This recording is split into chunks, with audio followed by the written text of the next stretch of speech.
Hey everyone, I'm Kloo. So first off, while this is a box opening, it's not the typical format you might see, it's more of a sorting video.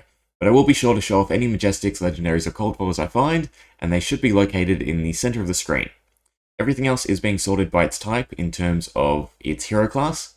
Other than that, we will be using this time to discuss a few things, and a forewarning, like everything on the internet, take it with a grain of salt, and everything is my own opinion, but I would love to hear yours. Well then, there's a few things for us to talk about today. But I think most prominently, I should mention that Hasbro has taken down and therefore possibly abolished their reprint policy. They're also starting to crack down with cease and desist orders against manufacturers of proxies. These are two very big moves by Hasbro and a very clear indication that they want to make products that they can slot in right underneath the secondary market. What do I mean by this? Well, I mean to say if they were to reprint, for instance, Arabian Nights, rather than pricing it as a remastered set, they're more likely to price it against the open market. It would be ludicrous to think that they will price a box at the secondary market value, but this is an indication that they are planning to attach a premium similar to the 30th anniversary edition to any product that does reprint either a high value set or any high value cards. They want to incentivize players to buy and open their reprints over purchasing from the secondary market, which means they need a price at the right level that still retains a high value, but also makes these older reprinted products now accessible to a new class of individuals. This will be a new era for Magic, and it will bring about one of two major changes. As it appears right now, the secondary market is not going to survive this new era.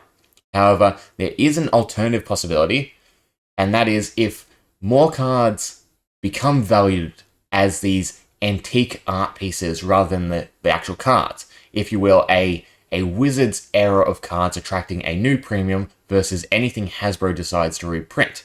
Theoretically, this could make the first printing of any card attract a new value that separates itself from reprints. What I'm trying to say is players with their current control of the secondary market could actually begin to distinguish cards by a WotC era conditioning and a Hasbro era. However, this mentality is not currently being adopted, which it's pretty evident by the panic sales of any early game assets. So the reserve list, alpha cards, beta cards, unlimited, revised, all of the earlier sets trading hands at a lower value because a lot of people are trying to get out of the game before this new era is finalized by Hasbro. I think it's also worth noting that the market for any card game is actually severely messed up. Take a moment to think about it. The worth of a card game in today's market is almost entirely dependent on the secondary market. The ability to resell a card game is the new standard for determining a game's actual success. I think both MetaZoo and Flesh and Blood are prime examples for this.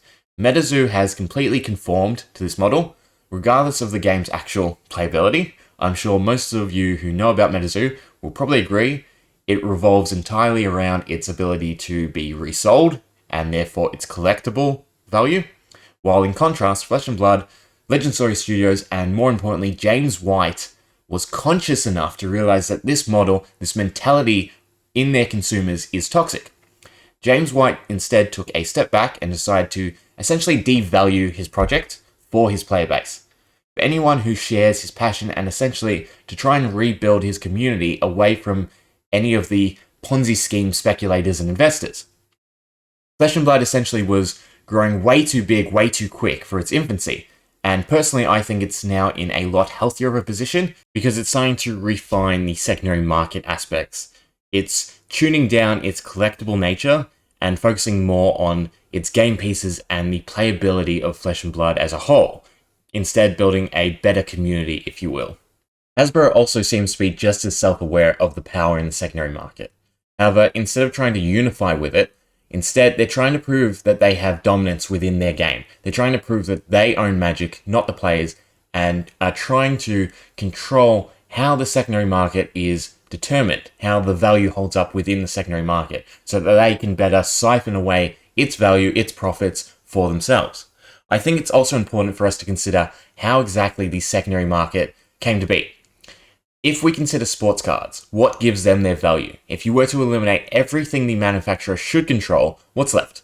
What decides a card's value on the secondary market? Well, with sports cards, this question is incredibly simple to answer. Hall of Famers, Super Rookies, the actual players and their careers are what impacts the cards. Their success and fame eventually creates value within these cards and essentially defines sport cards as limited memorabilia. In contrast, any TCG is far more complicated. We often go from stages of valuing a card's playability to then valuing it by its print size and a rarity to be pulled. The older a card is, the more scarce it is, the more value it will retain.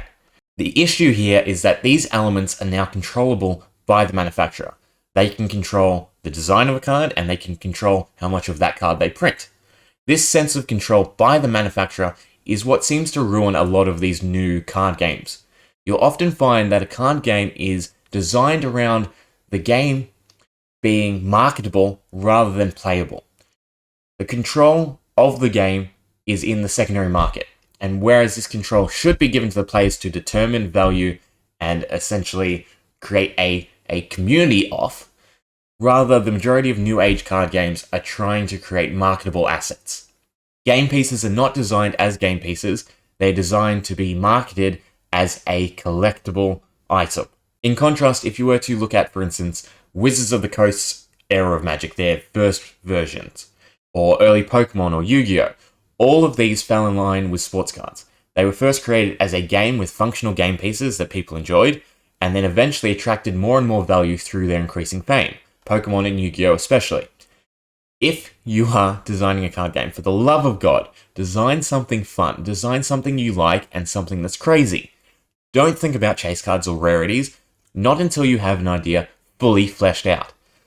And sadly, this mentality is what Hasbro is throwing away. They're designing cards simply for the sake of profit. While there are some cards that do see playable success, the majority of special variations are designed for their collectability, not playability. I find this kind of laughable as there were so many better routes they could have taken. For instance, if we look at the Jeweled Lotus, a Black Lotus-esque card designed with the Commander format in mind. It did incredibly well, better than anyone really thought, because it was both hard to pull, it was rarer than the majority of normal mythics, and it was also extremely playable in what's probably considered the most popular format currently. They could have easily extended this design idea and made, for instance, different versions of the Power 9 centered around specific themes. Any number of mana accelerators that were simply limited by a format or a playing constraint. It probably would have been considered lazy and recycling old material, but it's still better than what we're getting through reprints. It's still something new, something different, and something that could still attract value within the secondary market. However, there is just no going back for Hasbro from this point. The only thing they can continue to do is to strip the player base of their power to control the secondary market. And to do that, they're going to continue devaluing cards through reprints. Fact is, they're just smart enough now to realize that they can also increase the premiums attached to these cards. To this mentality, to this era of Magic, I'm going to say goodbye. Honestly, no ill will, and I actually believe they can and will make this work. It's just simply not for me. It's no longer a game I want to be a part of, even just for the fun of playing. Everything Hasbro has done and will continue to do just emphasizes to me how well James White and Legend Story Studios is handling their game. And because of that, I don't want to sit on the sidelines just collecting cards for flesh and blood. I actually want to take a more active role in the community, not only for myself, but anyone who, like me, fell in love with Magic probably relatively more recently than the majority of players, and is slowly piecing together what's actually happening with the game. The direction, the future of the game that you thought might have been there is not anymore.